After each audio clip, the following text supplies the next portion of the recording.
Tokozani Dimelang Khanya Lisedi. Hello everyone and welcome back to the 101 sessions with Gogo. I'm sorry and I'm your host Gogo giving you guys tips, lessons and teachings on everything spirituality. So today I want to talk about converting your gift to Istunya, right? So this is gonna be a very short video because I have to start consulting in a few minutes. But yeah. So the first things that I noted down, I have my notes as usual. I wrote way too many things here. I don't even want to read it. Okay.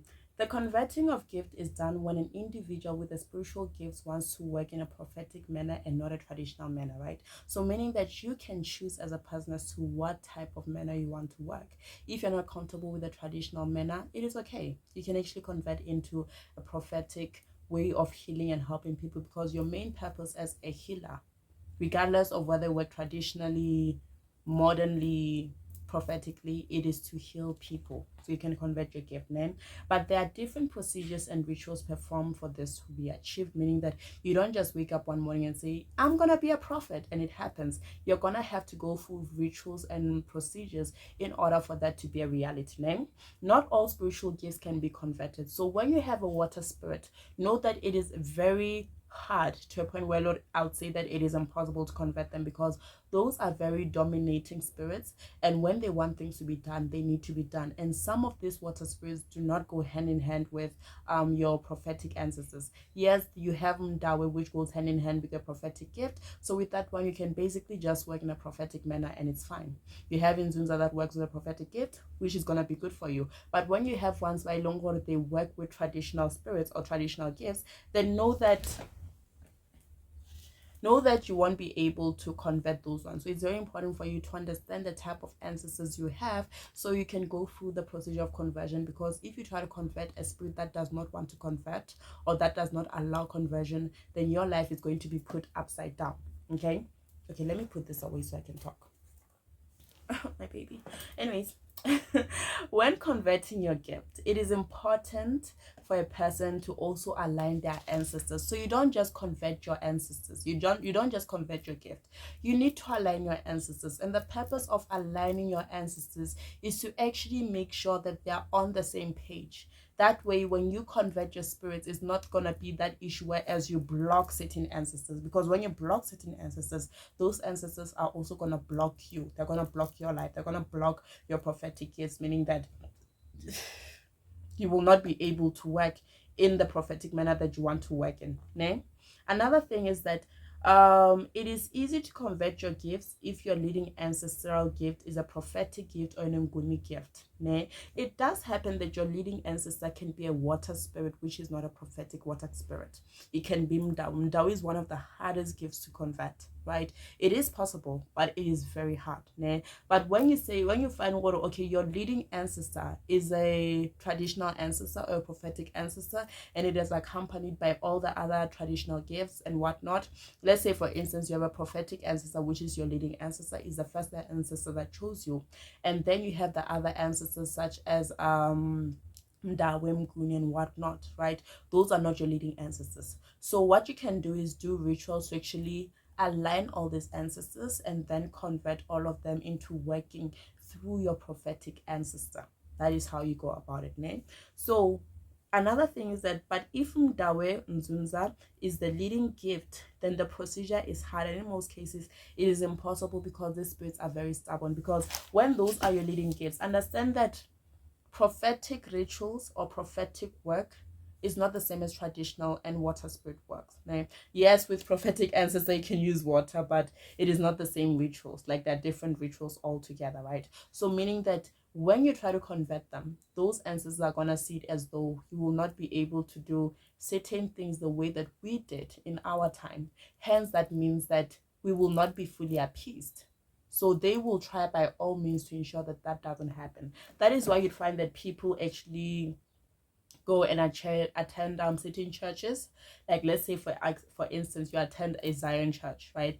Zionic church is a very spiritual church. They use water and whatnot, but you'd find that in that church they chase them out and tell them, go and appease your ancestors. The reason why they do that, they don't do that because you're Sangoma or whatnot, because they welcome everybody. I can also go to a Zion church right now and attend it and whatnot. They welcome everybody, right? But the fact that your ancestors are not aligned with those ancestors. Your ancestors are not easy to convert. They don't want to be converted. And the more you're there is the more you're going to disrupt your life and your purpose in this world. Then that is why you'd find that some people as will say, well, we were chased out of this church and told to go appease our ancestors in a traditional manner. So it's not just something they do in J because you're a traditionally gifted person, but it's because your ancestors will not allow you to work in that church no matter how much you try. So it's very important to understand that, right?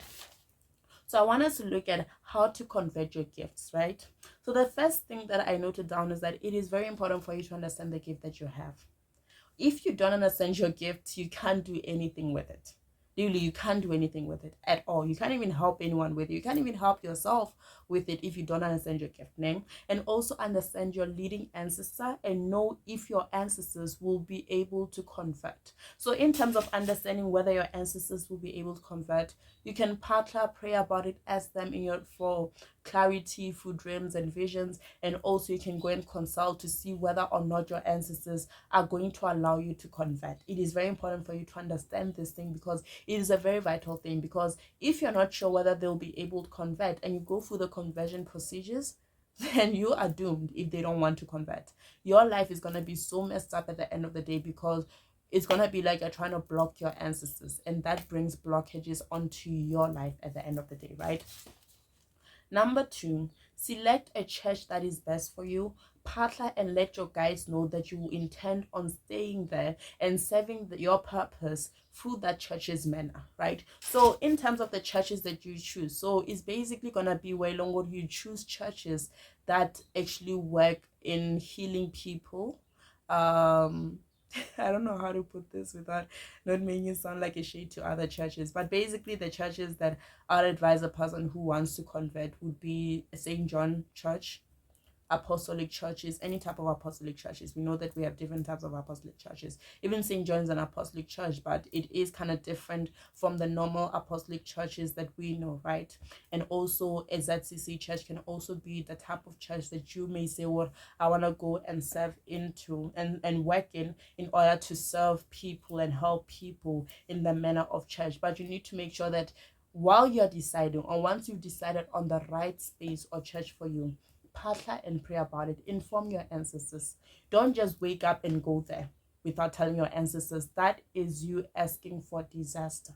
That is you asking for your life to be turned upside down, and that is the last thing that you want, right? So partner and tell them every time you go to that church, inform them that is where I'm going. Come with me. Let's go. Let's help people through this. Let's learn how to work in this manner and then come back home. And when you come back home, you inform them that now we're back. You communicate with your ancestors. Understand that communicating with your ancestors is the most vital key in terms of your spiritual journey. If you lack communication with your ancestors, nothing will be able to move at all in your life, right? Number 3, call your ancestors to come with you whenever you go to the church and when you come back. I did mention that. Number 4, when shown cloths, ask your ancestors for an alternative cloth that is prophetic but still appeases your spiritual guides or your ancestors. So there are specific cloths that are very important for a person who is prophetic, or rather a person who is moving into prophecy or trying to convert their gift into prophecy. Man. It is sort of like a red cloth, a white cloth. These are plain cloths. A blue cloth, a purple cloth, and also, what cloth am I forgetting? What colors are my speakers? I mentioned green. Oh, and a leopard print is also doable, I guess. Yeah, but there are certain cloths that are very vital for prophetic people to have, right? But Lorna, at the same time, get that thing, like, let's say for instance you are shown a cloth which is the leopard print cloth. You can talk to your ancestors and ask them what alternative can you use for this particular cloth. They might say, okay, get a speaker that has leopard prints. Yes, that speaker has its own meaning. It has its own level in prophecy, but it can be the right cloth for you to get at that point, even if you're still starting, because all speakers have their stages. And we're going to make a video about that because someone else said I did that. And yeah, I've been away, so I'm sorry. But it's going to be the video after this one. Don't worry. Yeah, so ask your ancestors for an alternative cloth that you can wear that can represent the cloth that they showed you, right? So your ancestors can see that you are really appeasing them.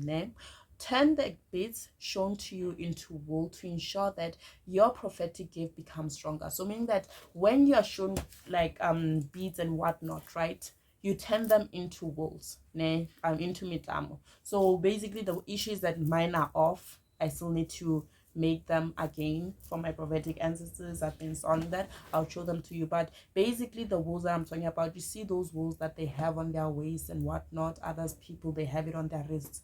Those are the ones, ne? So let's say for instance you are shown red beads, ne?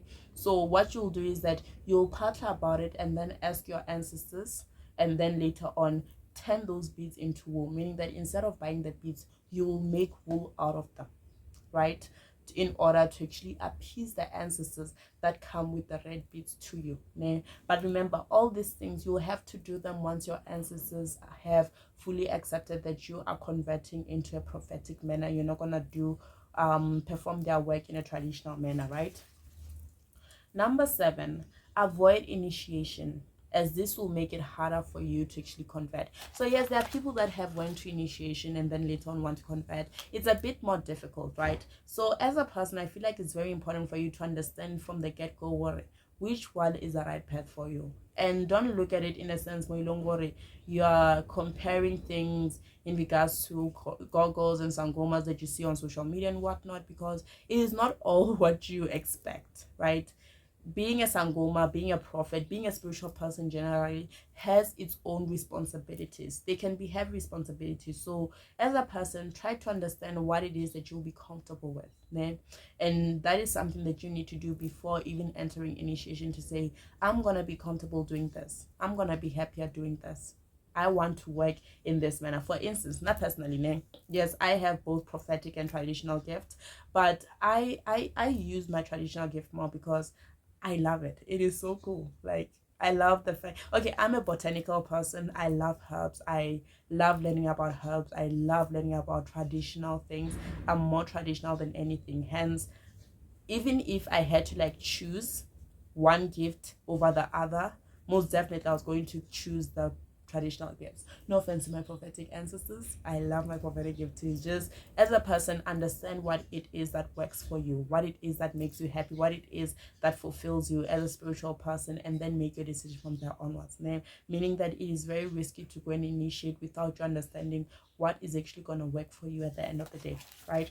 And lastly, converting may take some time, meaning that it's not something you do one day and then boom, you're a prophet now. You don't have to use traditional things, but you have to continue to pray and to partner about it. And for some people, it is not as easy as the things that I've mentioned here, because the things that I've mentioned here are quite easy to do. For some people, you might have to go through rituals. There are different types of rituals depending on what your ancestors want you to do. They might say, okay, fine, before you convert us, cleanse us, cleanse certain spirits so they can be at peace, then you can convert into a prophetic gift. So understand the rituals that are needed, because rituals are different for every single person, and yours will not be the same as the next person. So understand what it is that needs to be done for you, and don't just do the things that I said. These are all just general things, but there is going to be more that you need to do in order to actually properly convert your gift in the way that you want to name. So I said continue to partner and pray in regards to it until your ancestors completely work prophetically, meaning that even after you went through certain rituals and things, continue to talk to your ancestors, continue to partner. You'd find that sometimes a new ancestor presents itself as time goes on, and this ancestor works in a completely different manner from a prophetic gift. They could be very traditional. So when you continue to speak to the ancestors, even when this ancestor comes into your life, they will most definitely also allow you to do what they do in a prophetic manner, right? But like I said, guys, it's a very difficult procedure, but as a person, I feel like you need to know what works for you.